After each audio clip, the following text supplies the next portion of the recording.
Hello again, one and all. Hello, hello, hello. Hope you're well. The latest edition of the Opening Bell with Alex and Matt. Becky, again this week, we'll be reflecting on that bruising battle down in Bournemouth between Ryan Rozicki and Chris Billam-Smith, who ultimately was too good, too powerful, too strong, hit too hard, and stopped Rozicki. Bam Rodriguez, one of the best in the business, is back this weekend as well. We've got news lines plentifully and some significant and important ones, as well as an ongoing saga. We'll talk about all of that. And heavyweights from the mid-'80s. Matt's in heaven. He's in heaven. Pinklon Thomas against Mike Weaver, we bring to you this week from the middle of June 1985. And some interesting comments from the Showtime commentary team about what that performance fits. What did it mean for the heavyweight division, given Mike Tyson was only a year and a half away from really exploding on the scene. So we're going to talk about all of that, which will keep you happy, Matt. Oh, it will keep me happy. Do you know what? I don't often choose which fights we're going to do for this week, and I've been reading again in little chunks Steve Hunt's fantastic heavyweight title fights of the 1980s. So now and again, when I'm in bed and I wake up in the middle of the night, I'm not going to get into a book, but I just read a chapter, and it just sets me right. My mind has stopped worrying. I'm back in the 1980s. And I read about the Pinklon Thomas Mike Weaver fight recently. And I thought, I don't recall watching that. So I thought, yes, we are definitely doing that this week. We're slightly early with it. It was June the 15th, wasn't it? 1985.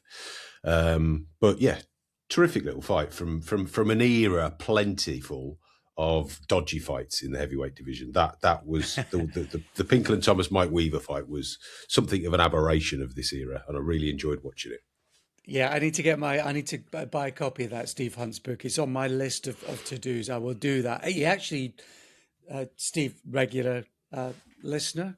He's got his own podcast as well. Really interesting one. But yeah, I need to get it. He did offer me a copy, and I sort of think you should always support people like that financially rather than just taking a freebie. So I will endeavor to do that. And we're also going to, maybe we'll come back to, we do offer sort of boxing book advices. I do it regularly anyway, just as of, but we did when we started the podcast a few years ago. We were doing one every week, and I think I turned to Matt off air and said, listen, there won't be enough books in the boxing world for us to carry on like this. So we stopped it. But what we might do is bring it back periodically, whether it's once a month or maybe once every quarter. Anyway, we will do that again because eagle-eyed viewers will have noticed that Matt's background on the pod each week now is a 4-tiered bookcase laden with boxing books, and I've got something similar behind me as well. I've just sort of started on another few boxing books when I was away on holiday, and since I've come back. So yeah, let's do that. We'll bring that back periodically, boxing book advices, and maybe, given we've got new listeners all the time, we can review some of the ones that we've done so far as well, because there's so many crackers out there. I think boxing, a bit like cycling, really lend themselves to writing, don't they, Matt? They do, and that's why you had some of the greatest writers, particularly around probably the 1940s to the 1980s. You'd have some tremendous writers. You know, you'd people like even like Norman Mailer kind of dipping in and out of boxing. And yeah, I mean, as a writer, and I'm not remotely comparing myself to any of those guys, let me make that perfectly clear. But there is something glorious about sitting down and writing about boxing when you're passionate about the particular subject you're writing about. It most certainly does. It feels like you're crafting something special. And most certainly when I was at Boxing News, even though it used to stress me out no end, one of the things that I would take the most pride in would be the big fight report when I was ringside, and you've got about 3,000 or 4,000 words to play with, and you just want to get it spot on. Don't do that anymore. So I kind of, Yeah, I mean, now and again, I look back at the old fight reports and remember enjoying writing them, but also remember it getting to a certain point on a Sunday thinking, oh my God, I don't know how I'm going to do this. I don't know how I'm going to finish this. But yes, we've had some fantastic writers in the sport over the years. Absolutely. So we'll do that. We'll bring back that. Newslines, Katie's farewell in Dublin. Croke Park, the 5th of September. Katie against an unbeaten French boxer in Katie Pili. What do you make of that? We've been teased with it. Katie's probably been promised it, I think, for quite some time, but it's on. Right, it's Flora Pili, isn't it? Who, admittedly, I hadn't heard a great deal about. I think credit to Katie Taylor for pushing forward with Croke Park. Probably more credit to Matchroom for actually getting it over the line for her. This is something that she's long dreamed about. And she's had such a wonderful and illustrious career, both as a amateur and then as a professional boxer. And she changed the face of women's boxing in this part of the world. We were not really talking about it until kind of Katie Taylor persuaded Eddie Hearn to take a chance on her. I can understand if there might be a little bit of criticism about the opponent, Flora Pili, but ultimately they can sell it, and it's that one word that they can sell this on, undisputed, because Flora Pili and Katie Taylor will meet for the vacant WBC title. Taylor obviously holds the other 3 sanctioning body belts, so this could be her 3rd reign as undisputed champion, which won't last long because it's going to be her last fight. But I think ultimately this is about Katie Taylor. This is a celebration of her career. This is a celebration of everything she's achieved, of the boundaries she managed to remove, to really put women's boxing on the map. And I think it will be exceptionally well received. I've never actually been to Croke Park. Have you?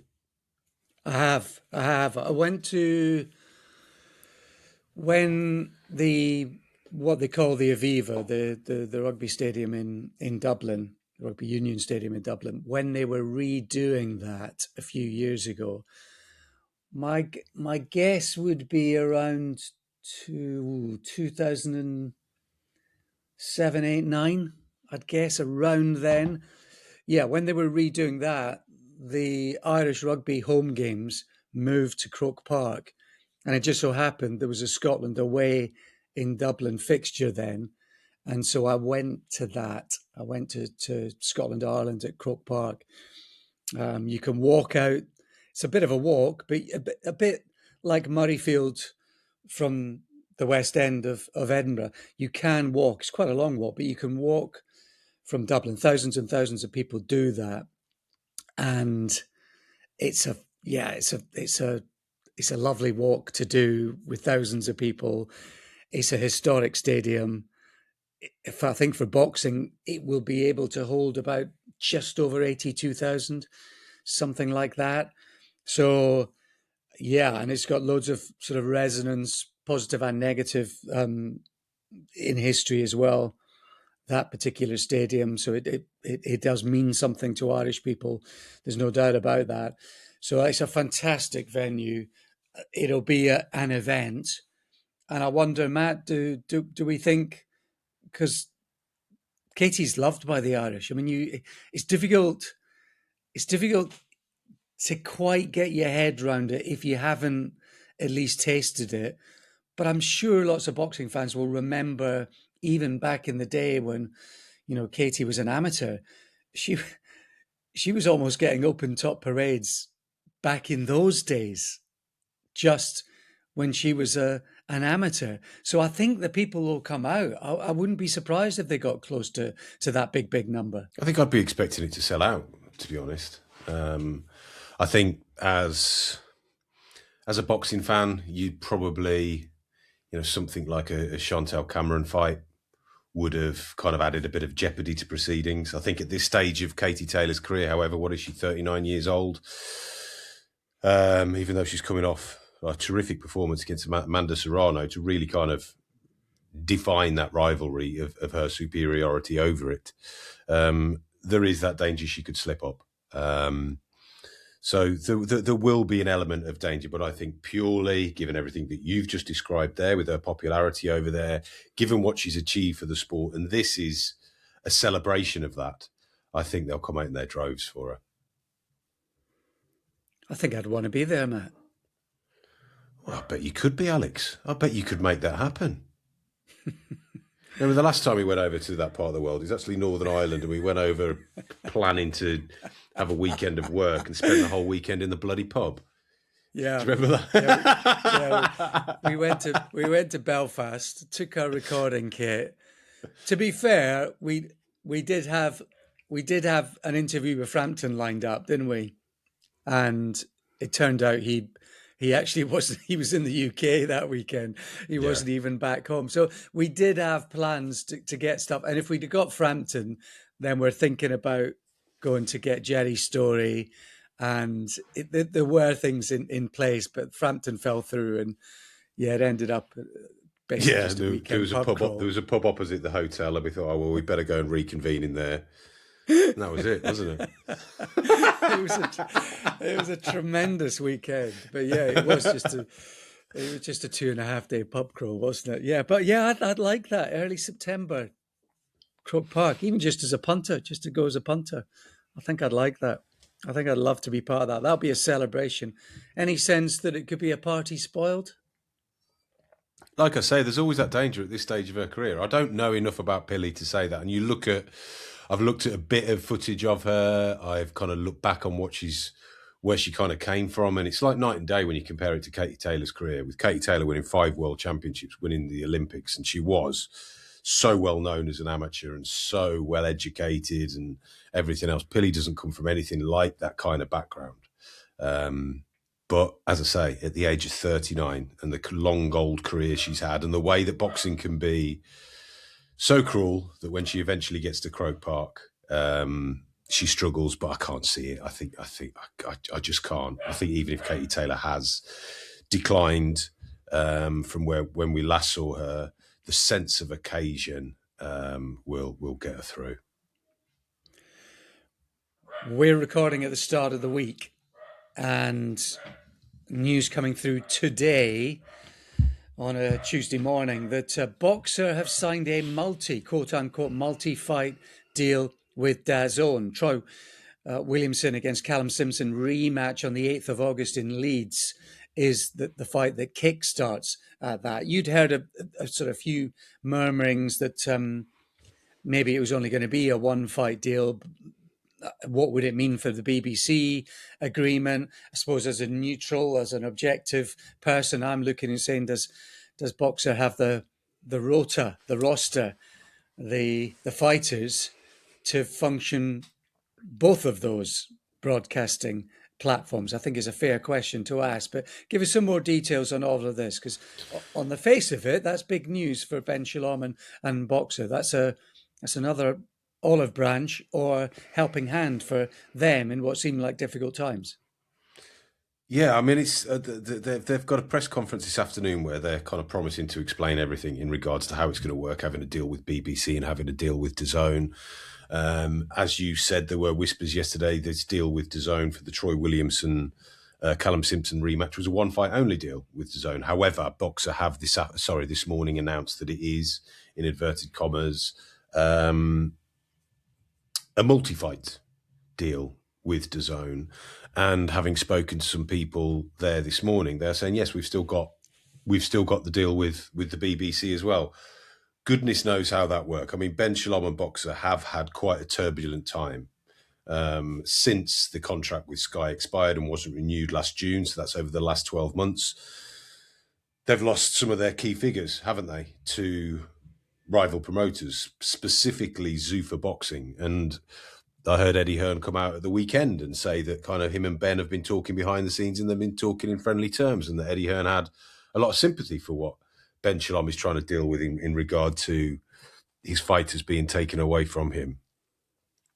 It's one of those where you kind of just wait and see, isn't it, with this? I think with DAZN, as we kind of alluded to last year, you are increasingly getting this feeling that it is everybody is kind of now being represented by DAZN. All of the major promoters that are not Zuffa are kind of heading towards DAZN.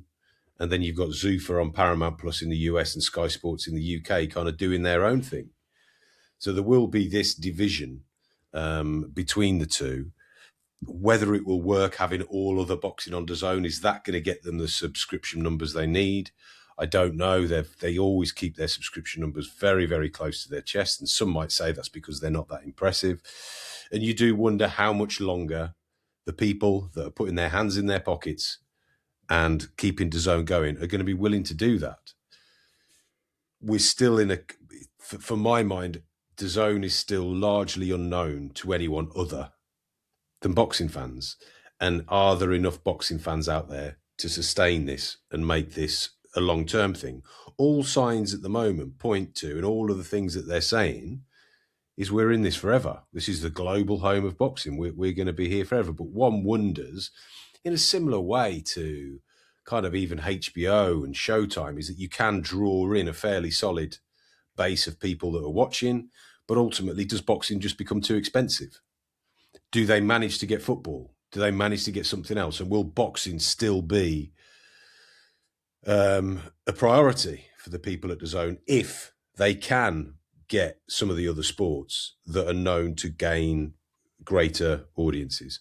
Who knows? Who knows? But at the moment, for those of us that do subscribe to DAZN, we've got quite a lot going on there. And then, of course, you have got the Paramount and the Sky Sports with Zuffa Boxing, and that is another kind of something else. How long will that last? How long will Paramount Plus be willing to give Zuffa Boxing the kind of finances that they have? Paramount were in boxing before, and they left. They dropped boxing. There's no guarantees, is there? I still feel like, even though on the surface the sport is really hot at the moment in terms of the headlines it's generating, it never really seems to be on a stable footing. You're kind of reliant on certain investors. And if those investors suddenly say, oh my God, I've looked at the books and I can't keep doing this, then what happens to the sport then? But yes, for Boxer and Ben Shalom, after a highly turbulent 12 months, to have two broadcast options is a huge positive.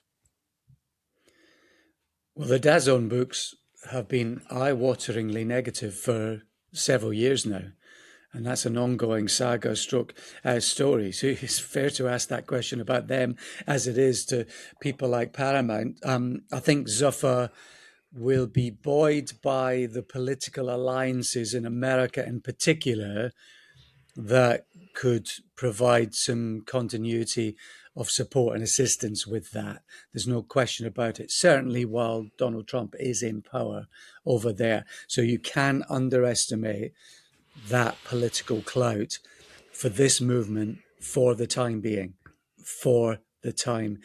We will talk a bit more about Zuffa, about Eddie Hearn, and about Dana White, because there's lots going on at the moment and there's several stories to be talked about there. Just finishing up briefly with Troy against Callum Simpson, 8th of August in Leeds.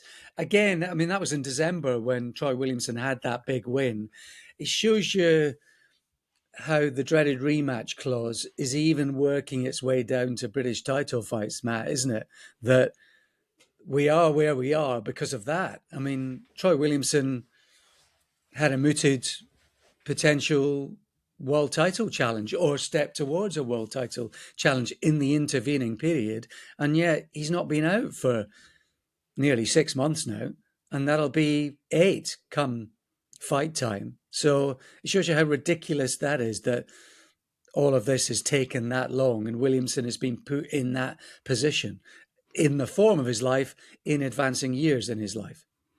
Yeah, I mean, he was one of the kind of success stories of British boxing last year with the way that he reinvigorated his career, and he's been quite vocal, hasn't he, this year, with kind of feeling like he's just going stale and he's not getting the opportunities. But contract clauses are what they are, and on the one hand, we can sit here and say, well, they're an absolute pain in the neck. Why does every half decent fight or every half decent story need to be replayed almost every time? But then they are often a crucial tool at the negotiating table in the first place. If you're not going to give me a rematch clause, I'm not having the fight. So it's a difficult one, and it is kind of something now that has just become the norm in boxing, that a rematch clause will generally be inserted into the contract. I would like to see them removed almost always, to be honest. And then if the fight demands it, then we can work towards it. If the fight demands it, more times than not, there is an appetite for it. But anyway, we shall see about all of that. Now, in the same way that sort of Frank Warren and Eddie Hearn, Matchroom and Queensberry had their ongoing spat for so long, and it was an ongoing soap opera that frankly became more playground and pantomime than it did interesting storyline. And it's become that way now, hasn't it, with Zuffa, Matchroom, with Dana White and Eddie Hearn. Matt, I know you've got a few sort of articles, and actually when you read those articles on Boxing Scene, actually some of the comments in and amongst those storylines make perfect sense, and they make some good points between them, but oftentimes the headlines are tit for tat, insult, rebuff, rebuttal, etc., etc. And there's been so much of this between Hearn and Dana White over the last month or so.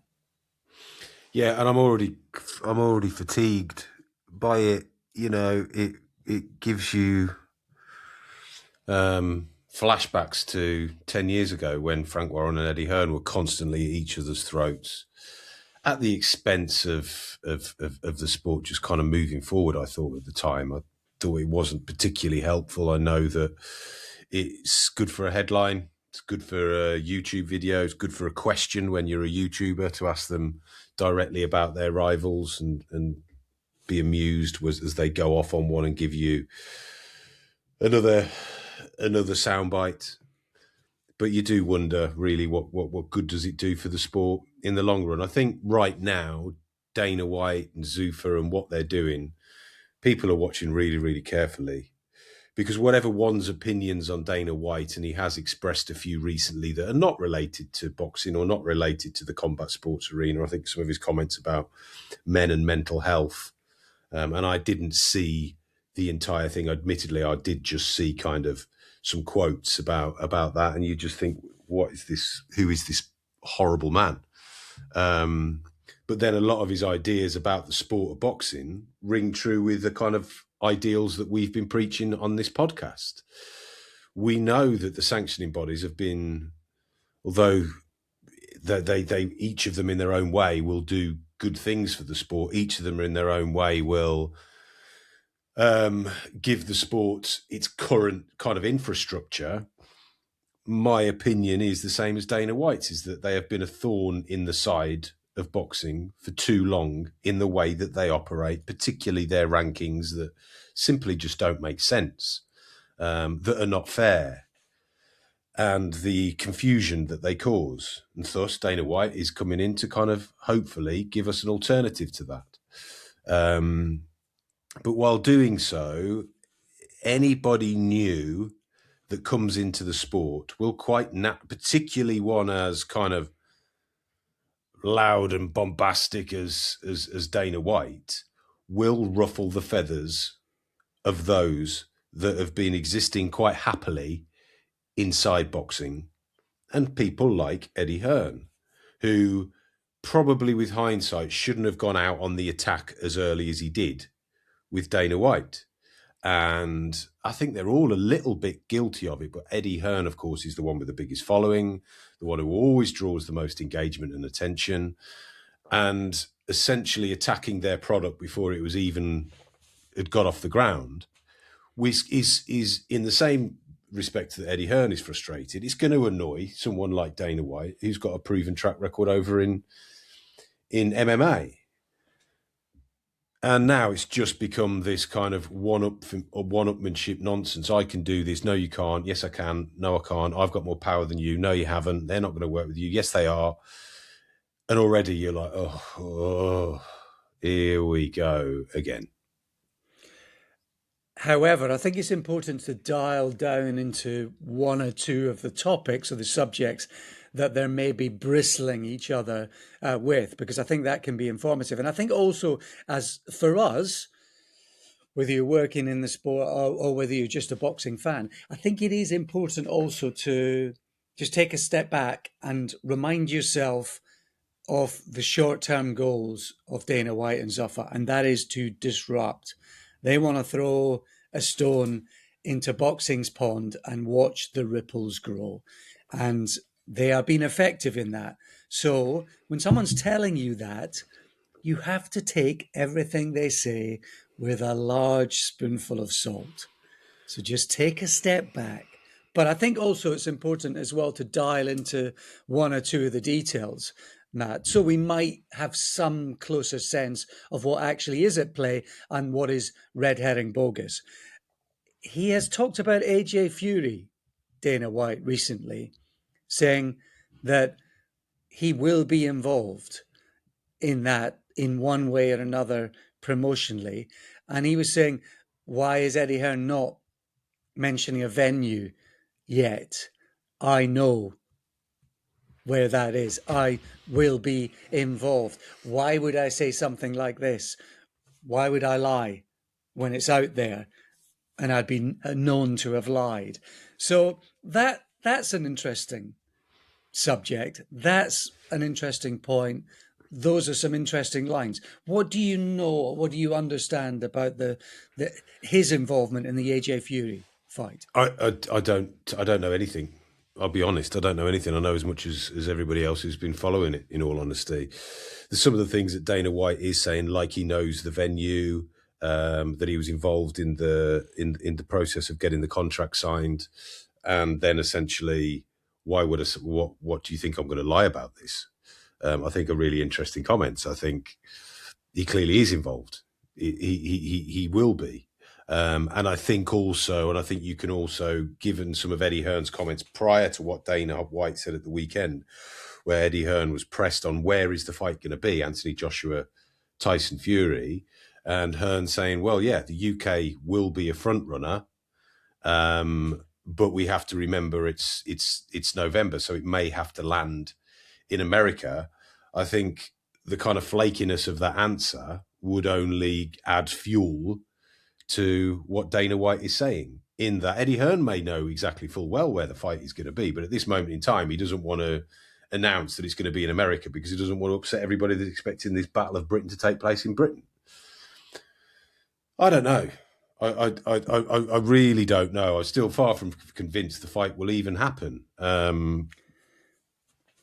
But, you know, it would appear, reading between the lines, that they're setting it up for America, which I've got no issue with that. In November, out in Las Vegas, I'm sure you'll get thousands and thousands of British fans that will quite fancy that as a bit of a jolly. I'd be interested to see what Las Vegas do with that kind of fight. But of course, you'd prefer it to be over here. But who knows the most, and who's signing the deals behind it? Who's the mastermind behind it? I think what you have to also remember, and this is something that Eddie Hearn has said, he has what I believe to be a pretty cast iron contract with Anthony Joshua. So quite how they work their way around that, if Dana's involved and Eddie isn't, I don't know. Does this speak, Matt, to Turki Al-Sheikh as a paymaster, as a power broker, and therefore as a go-between or a go-to figurehead? Does it speak to that? Because of course he is connected to Zuffa as well, so that slightly muddies the water. Does it say much about his position in the sport? Yeah, I think it does. And then you kind of speak to people behind the scenes, and they, not so long ago, are telling me that the egos involved with Dana and Turkey, that is not a happy alliance at the moment. and it's doomed for failure because they're both kind of like just juggernauts. What I also know about Turkey, having spent a little bit of time with him and had a few exchanges with him, is he will find all of this absolutely hilarious. He will be loving the fact that Dana White and Eddie Hearn are now going at it. And no doubt he might even be stoking that fire himself. But Al Sheikh not quite as vocal as he used to be about being the saviour of boxing.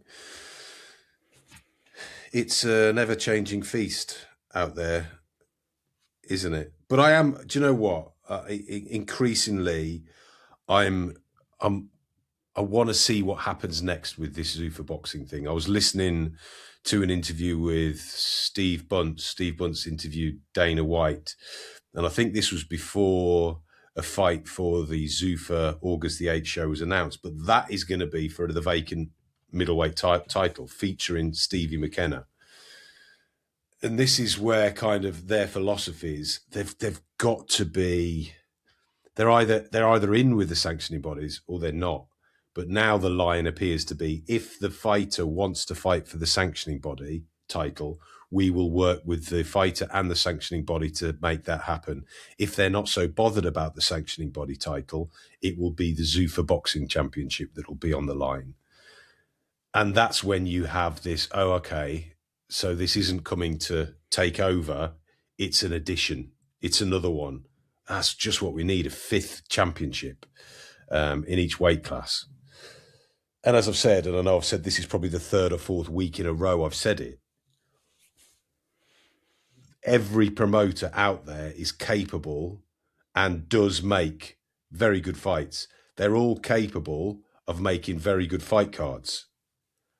What none of them has shown me yet is that they are capable of creating some kind of infrastructure in the sport which is appealing to all, will help the long-term health of the sport, and will ensure that people are coming back to watch it week on week because they're interested to see what is happening with the status of those championships, as opposed to wading through BoxRec trying to work out what on earth this particular belt means. No one, Dana White included, and admittedly he's only been here for 6 months, but no one is showing me that anybody is planning for something different. Taking part, not taking over, doesn't mean the latter can't happen later down the line. But yes, the lines are very much blurred there. And of course, the ongoing Eddie Hearn sort of managing the interests of Tom Aspinall, the UFC heavyweight champion, is another one of those storylines that is creating a bit of tit for tat. He's almost certainly handicapping Aspinall's progress in the sport. You can see quite a bit of what Hearn says regarding Aspinall's own position in the UFC and Aspinall's own earning potential and the amount of money that they're making but isn't being fed back to the fighters. A lot of that is true. That's what I'm saying. In the detail, there are some important lines, there are some important stories, but it's the general tit for tat that comes out of it that slightly blurs those storylines. And there's no doubt that Aspinall has essentially become a pawn, I think, in those power plays that are ongoing right now.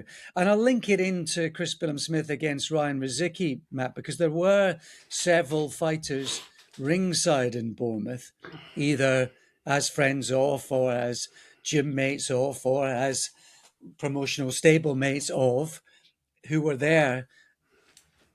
And Dana White was asked if he would be interested in signing fighters like that. And of course he's going to say yes when you dolly up a ball like that for him, as the media did at the weekend. So that's something we'll bring in about who might be going, who might be interested in going, because there's no doubt Chris Billam-Smith against Ryan Rozicki is kind of the UFC MMA style fight that Zuffa are hoping to bring to boxing. It was exactly, Matt, what we promised and expected on the pod last week. Don't think we could have expected it to be quite like that. It was one of the most violent, brutal fights that I've seen, particularly in terms of the durability of both fighters and the shots that they were throwing at each other. And there were, two men in there with exhibiting an incredible ability to take a punch, particularly Ryan Rozicki.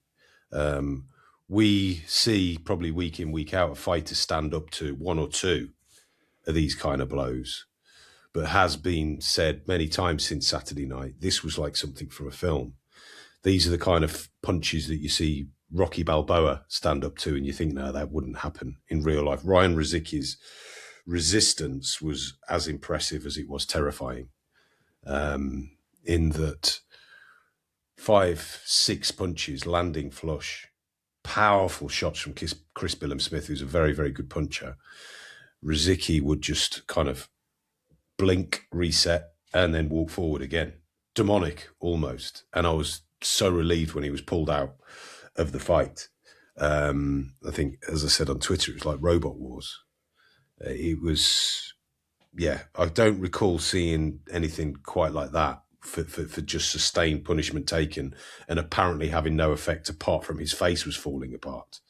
But he was still just coming forward doing what he'd done in the early rounds. And I'm sure that will be on the list of fights of the year for an awful lot of people. For me, it was probably too violent. And I know there'll be certain people listening to this going, oh dear, here we go again. But it was. It kind of took it beyond an enjoyment level for me. But what could you do? You can't blame the referee necessarily because Rozicki just kept coming back. But his corner, thankfully, did the right thing and ended the fight. And it was quite concerning at the end when you kind of seeing Rozicki in a bad way and he's going to have to go out on a stretcher and everything else. And it's those moments where your heart is in your mouth. But you also think of Chris Billam-Smith. And you think of the fights that he has had since he stepped up to, say, 10-round level and beyond. Even go back to the fight with Isaac Chamberlain, for example. And you think of all the punishment that he's accrued. And you think about his young family. You think about when we had lunch with him before his fight with Lawrence Okolie. You think about how bright he is and how clever he is and how switched on he is. And you see him in that kind of fight again. And you start to think, how much more of this can you realistically take? But you strip all of that away from it and you view it purely as a spectacle where it was boxing stripped down to its bare appeal, which is last man standing. And it delivered and then some. Absolutely, it did. It was pretty much the fight I expected, I've got to say, but mainly because I knew how tough Rozicki was. I knew he could take a shot. You saw it in the Oscar Rivas fight. I mean, Rivas, a big, bridgerweight stroke heavyweight, and he pinged him all night, and he came through that with difficulty, but he came through that. And you add into the mix, he's just so hittable. I mean, it is ridiculous how easily hittable he is. So it was kind of what I expected, to be honest. Maybe his defenses were even worse on the night than you might have imagined, in truth, having maybe not seen him this close up, this close to home. But it was a brutal fight. And it was why I said last week that Chris Billam-Smith had to be fit, motivated and switched on, because Rozicki was just going to keep coming until he couldn't come anymore. And Billam-Smith had to punch the fight out of him and force the corner to acknowledge that the fight was being punched out of him. And that's exactly what transpired. It was bloody, brutal, violent. It was everything that we said it would be, and maybe quite a bit more. Rozicki can't have too much more of that, Matt. You spoke to him, didn't you, out in Bangkok? He cannot have too much more of that. That guy's already got miles and miles on the clock. He has. He brought kind of George Chuvalo to mind. So maybe Rozicki is of the George Chuvalo mold, who was into his 80s before he started showing any signs of kind of deterioration as a consequence of the punches he took when he was a fighter. But yeah, I mean, for the people that didn't hear last week, I was writing something about the dangers of doing too much sparring. And I sat down with Ryan Rozicki because he was one of the fighters that were there and just asked him how much sparring he's doing. And he's doing an awful lot of sparring. And if he spars anything like he fights, he's going to, he might regret the amount of sparring he's doing at the moment. But full credit to both of them. Just astonishing. Again, these guys and how they do it and what they put themselves through. It was probably everything that Zuffa Boxing wanted. It was the statement that they wanted to make. And what I thought was interesting is that, I mean, I messaged you and told you the fight had started, didn't I? You were like, hang on a minute, it started already. I think it started at about 9 o'clock, the main event. They were zipping through it super fast, which is great, which is what we want. And you get to the end of the fight, you're watching, kind of making sure that Rozicki's okay, you're listening to the analysts talking about it. And over on DAZN, at the Matchroom show, the main event's only just started. And you could imagine, and the reason that, you know, that we rightly championed Eddie Hearn last week for persevering with that Sheffield show, so that the fighters that thought they would be on the undercard and they were subsequently moved up would still have a fight, they would still get paid. But ultimately, you compare that show to the Zuffa UK debut on Sky Sports, zipping through it, doing exactly what everybody wants it to do, well-matched fights, or there's knockouts in every fight. Main event isn't starting stupid late. And then over on DAZN, you've got boxing doing what boxing has always done. And I'm not criticising Matchroom for that. There was actually a part of me that felt a little bit sorry, given the war of the words that's going on between the two promotional groups at the moment. Eddie Hearn essentially knowing full well that show in Sheffield isn't his best offering, but he's doing it for the fighters. But that's going up against that Zuffa debut. You know, that wasn't Eddie Hearn's best work, but that was Eddie Hearn kind of, I guess, showing a side to him that he does care for the fighters. And a lot of what Eddie Hearn is saying is that ultimately Dana White doesn't. Now, I don't know Dana White at all. I know Eddie a little bit. But there was a story yesterday about a Zuffa boxer, Edison Garcia, who's been released from his contract because he lost a couple of fights, or he lost one fight. So now he's been cast aside. And this is the danger. And this is what Thomas Hauser was writing about in The Guardian, where he got hold of several Zuffa boxing contracts and he published the details of them. And although when you're presented with these as a boxer, you're going to be looking at the numbers, you're going to be looking at the opportunity, you're going to be looking at the chance to fight 3 or 4 times a year, there is also a huge chunk in it that says we can essentially drop you at any time. Now, that doesn't necessarily have to be the criticism that it was when that story came out yesterday, because Zuffa are not the only ones doing that. Eddie Hearn himself at Matchroom Boxing has said, we only deal with winners here. And there's certain fighters along the way that when they started to lose fights, Eddie Hearn cast them aside because they were not doing what they were supposed to be doing when they signed the contract. So Zuffa are not doing anything particularly different here. But given that they are presenting this land of opportunity, but they are also kind of pushing fighters from it when they start to lose, this is something that the boxers, when they're signing these contracts, have to be aware of.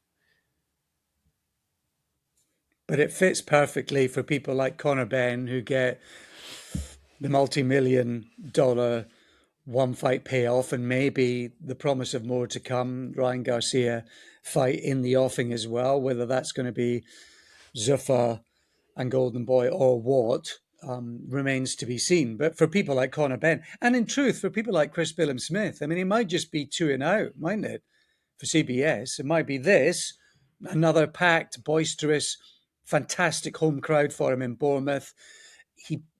I don't know the details, but I suspect he got overpaid for that, inverted commas again, inverted commas, and then Jai Opataya. I'm reading between the lines, I'm thinking that's it. He's 35 now, isn't he? Hard fight after 14 months out of, even although it was a fight that, dare we say it, Chris Billam-Smith looked like the cuter fighter, didn't he?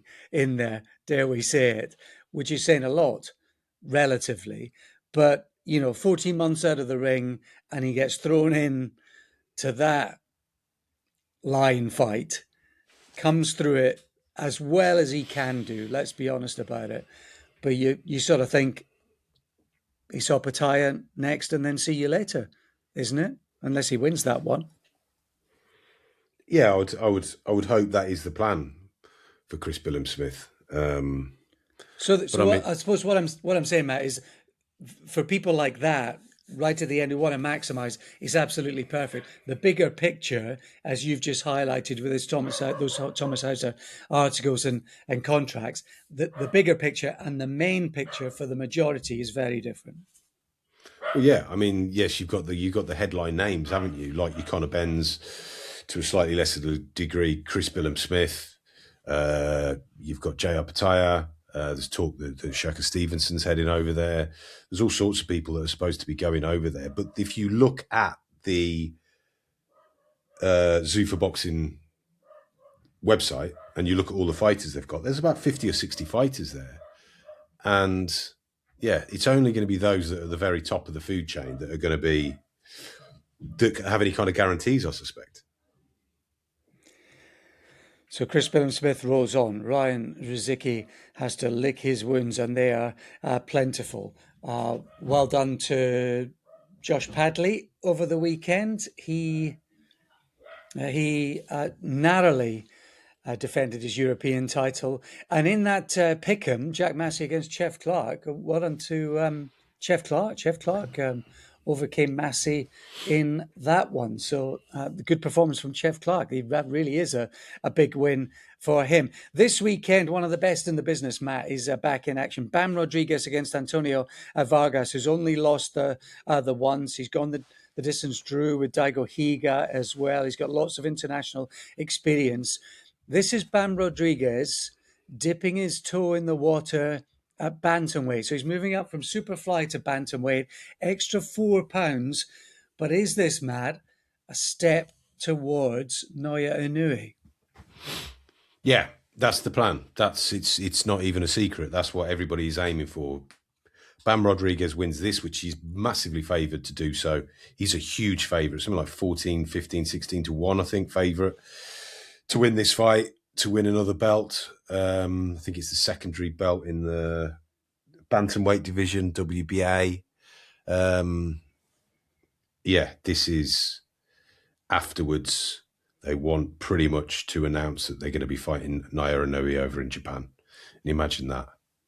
Huh. Imagine that.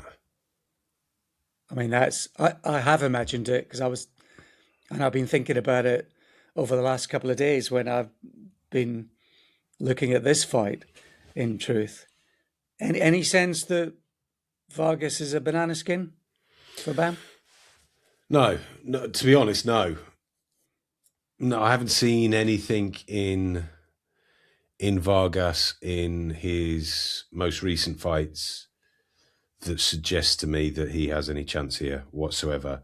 He was speaking to Lance Pugmire, I think, last week, where he's a man of faith, and he said it's God that got him through some tough times recently. He was held to a draw in his last fight. He's got himself. I think he's been dropped twice in his last 3 fights.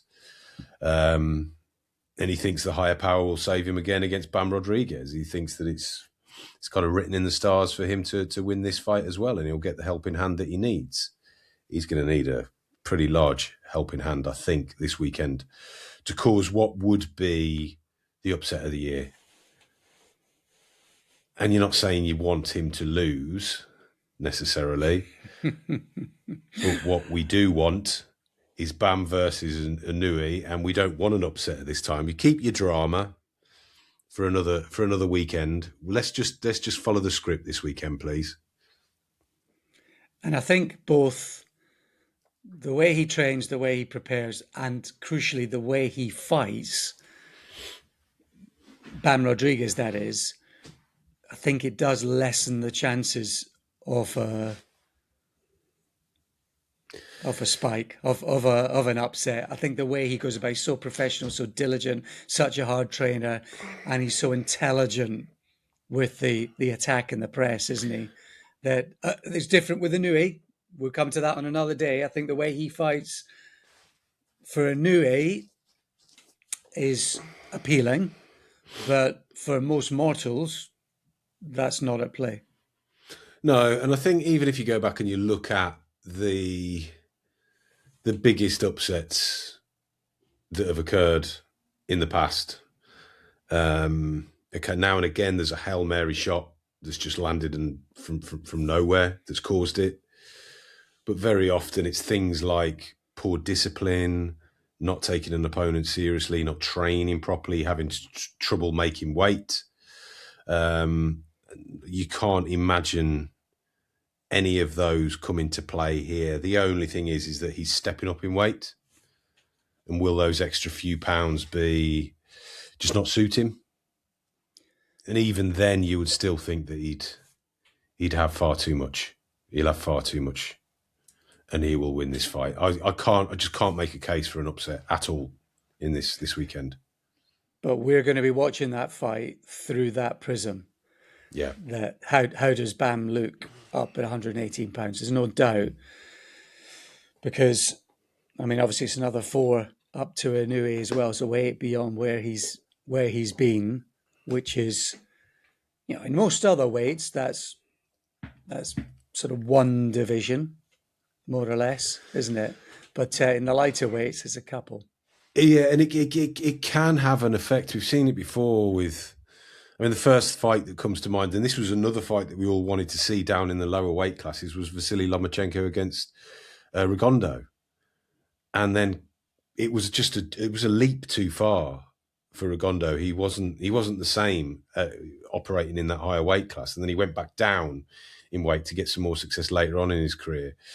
Sometimes we can be seduced by a matchup, by two fighters that are just about close enough to each other, and then it doesn't quite work out because it's ultimately physically one of them has to make too many sacrifices or one of them is overcompensating. But one hopes that the extra weight appears to suit Bam Rodriguez and he looks fantastic. And that fight against Naoya Inoue later on in the year it fulfills all of our wildest dreams. It's such a good fight on paper. But yes, if Bam Rodriguez looks a tiny bit sluggish, he looks like he's uncomfortable with the extra weight, then that kind of throws a few question marks towards that matchup. Yeah, well, you remember more recently, more closer to hand, when Frampton fought Josh Warrington. Yeah. Even. Remember that being, I mean, certainly for Frampton, being quite striking and noticeable, but maybe even for us as well. So Bam Rodriguez back in action this weekend, and there's an MVB bill, Most Valuable Promotions bill in Florida as well, on ESPN Plus, where the likes of Tiara Brown, who beat Sky Nicholson, are in action there. So lots of good, I think it's 3 women's world title fights on that bill as well. Bermudez against Osorio and Shai Jones against Corazza. So there's quite a few world title fights there as well. All of that coming up later on this weekend. Coming up next is This Week.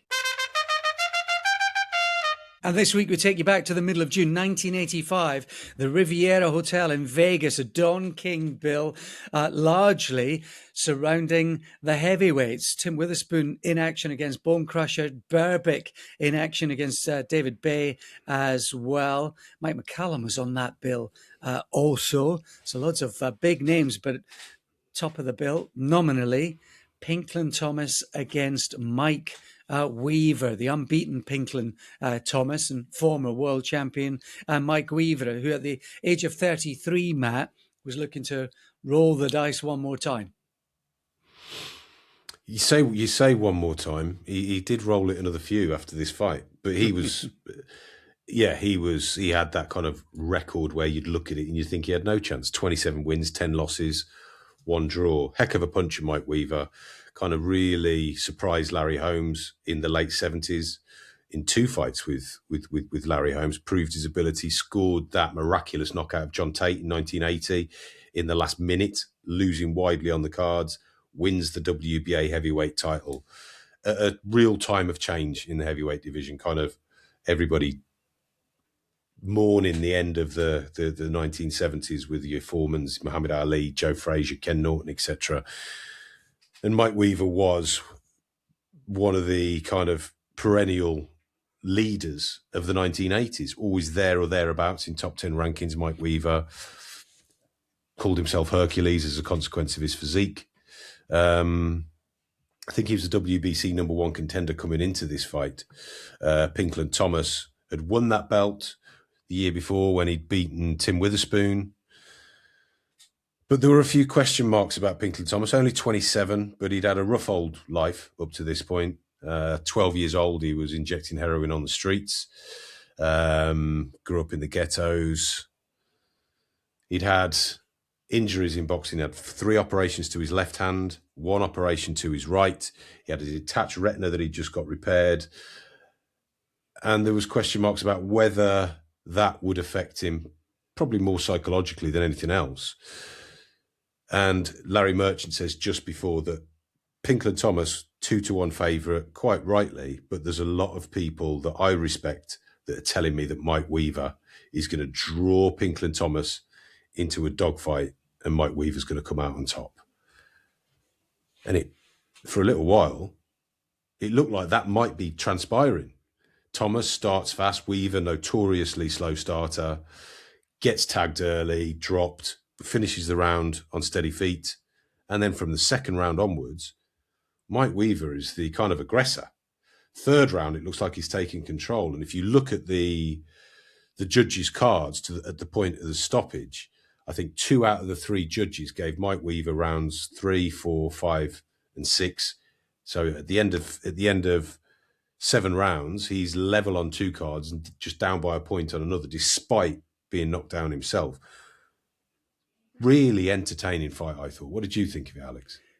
Yeah, it is. It is entertaining. There's kind of jeopardy in the air the whole time, isn't there? Part of that is Weaver's sort of punching reputation. Part of it is Pinklon Thomas's style, sort of mixes the low left hand, fast jab. His jab's really good, isn't it? When he throws it, time to time he'll get on his feet, boxes really well on the back foot. He moves well, but yeah, that low left hand and the jab when it's working, Thomas, positives and negatives. And so there's jeopardy in the air the whole time. I think Weaver throughout this, in those rounds you're talking about, where the judges are scoring them, those sort of 3rd, 4th and 5th rounds, the telling punches come from Weaver, but he is quite sporadic, isn't he? He's not particularly busy, even although there's 1 or 2 big punches that might have just swayed things his way. Yes, at this point in his career, Mike Weaver, where he is kind of evolving into what he would become. So within a few years, he would not be one of the leading contenders, but he'd be probably one of the most reliable gatekeepers in the heavyweight division. The likes of Lennox Lewis had to go through Mike Weaver on their march towards the top. And there's a sense that, yeah, he can't seem to manage his reserves as well as he was a few years before.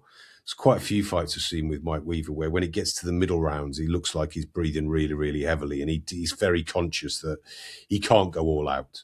He has to pick his moments. And I think that's what he's doing in this fight. I thought they both, again, I think you can either, there's a few different clips of or not clips, there's a few different kind of versions of this on YouTube. You can get the one, I think, which is over an hour, which is the one that I was watching this morning, where you get the kind of little featurettes at the beginning, and both of them come across as so likable. I thought both Pinklon Thomas and Mike Weaver come across as exceptionally likable guys, and a really interesting feature about fighters not being able to look after their money as well. Yeah, interesting. I tell you who else is likable. Patreons, Apple Plus subscribers. They are. Thoroughly, We love you. thoroughly likable.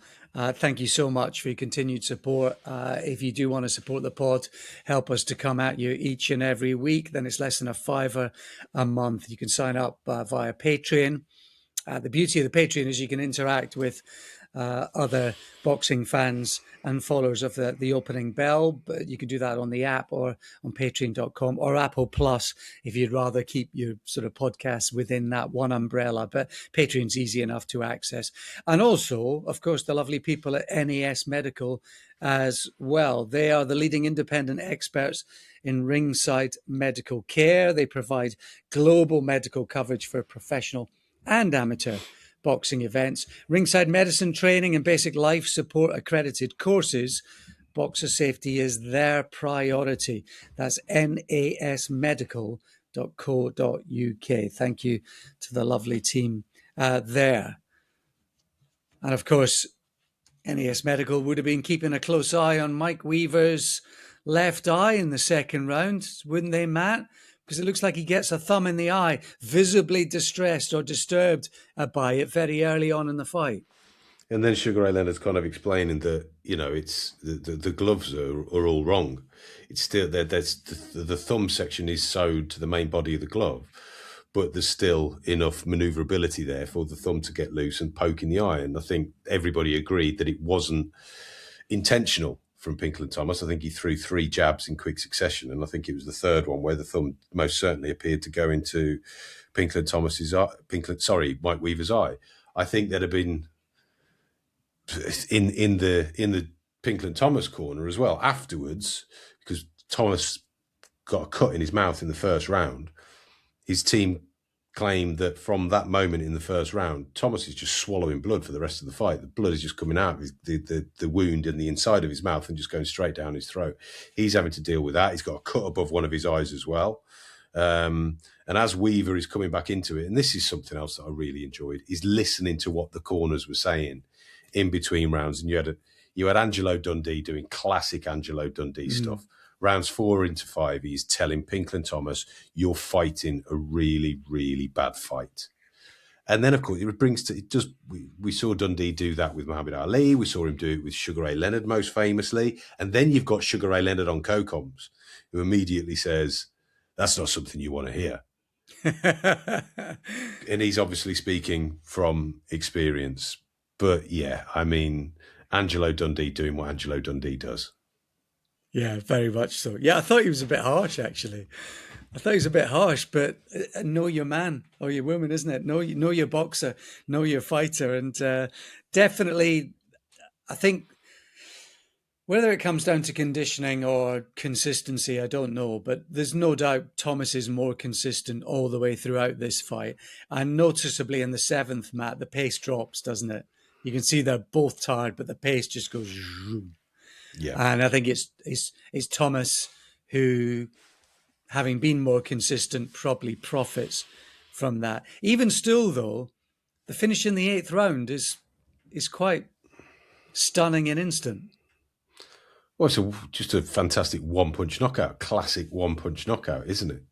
Right hand lands fairly high on the head, and Weaver's gone. Tries to get up, and then as the count tolls 10, he falls. So he's on his front.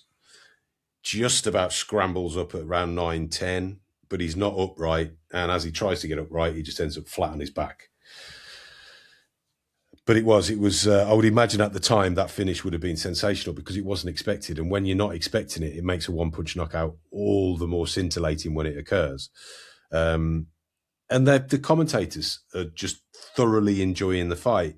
Let's not forget what this era was in heavyweight boxing. And as we said at the top, Steve Hunter's got a fantastic book out about it, where he just goes into detail about every single fight during this 1980s period, from saying goodbye to Muhammad Ali to bringing in Mike Tyson later on in the decade.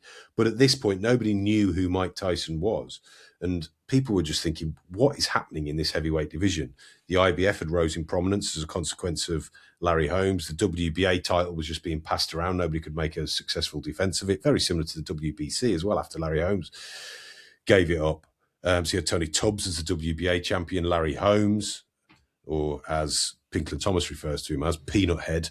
Larry Holmes holding the IBF. Larry Holmes is going to fight Michael Spinks a week after this. And he actually says, Pinklon Thomas is a great fighter, and one of these days he's going to be a great champion when I leave. Essentially saying, I don't want anything to do with Pinklon Thomas. And Pinklon Thomas, for many people at this point in time, was the hope of being the next dominant champion. Once Larry Holmes had done what he needed to do and walked away. And that's what you get in commentary. I didn't write down the line, but it's words to the effect. I think they were slightly carried away by the finish, which, by the way, is quite a unique finish, isn't it? It's a really short overhand right, but it's almost sort of Golovkin-esque, where he's having to raise his shoulder and his elbow to then slightly chop down on it.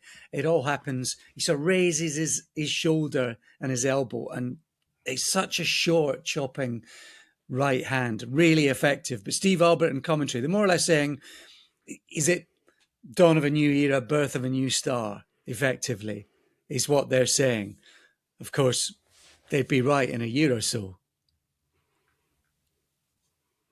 They would. And Mike Tyson came along and took the title, this WBC title, off the man who shocked Pinklon Thomas in his next fight.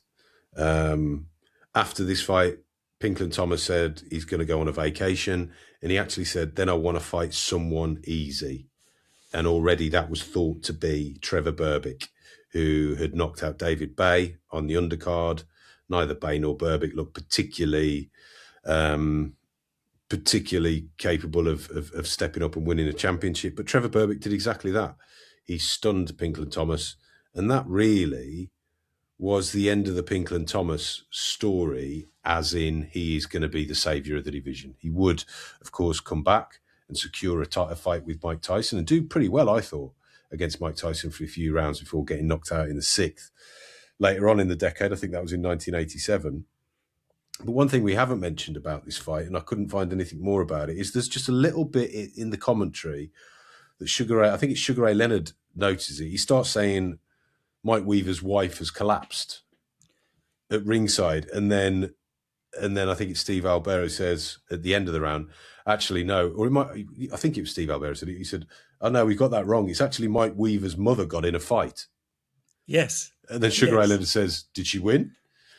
And that's all we have. That's all we hear about it. That's the end of that story. And I'm like, we need to know what's going on. What's happening? Yeah, that's Couldn't find anything about it. Yeah, Mike Weaver's mum in a fight, apparently. Yeah, so there was some sort of fracas or incident in between rounds or during rounds in that. Yeah, we never got to the bottom of that one. Pinklon Thomas against Mike Weaver from 1985. I'm doing a lot of the admin these days for the pod, so I've gone through our emails. So I've got a handful of emails that I will read out. I'll do it next week.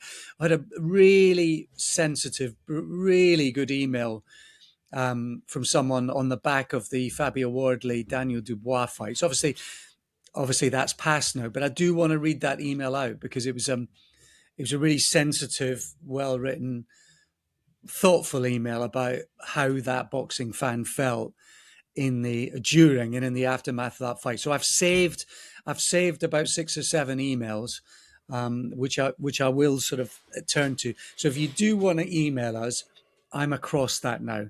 So we will adhere to those each and every week or every other week as we can. That's the Opening Bell Podcast at gmail.com.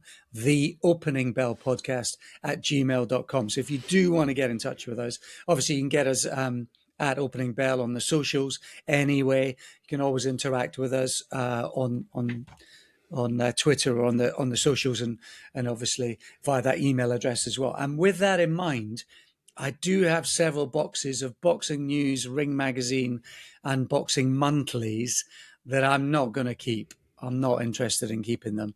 So if anyone wants those, I would say circa 2009 to 2023 or thereabouts.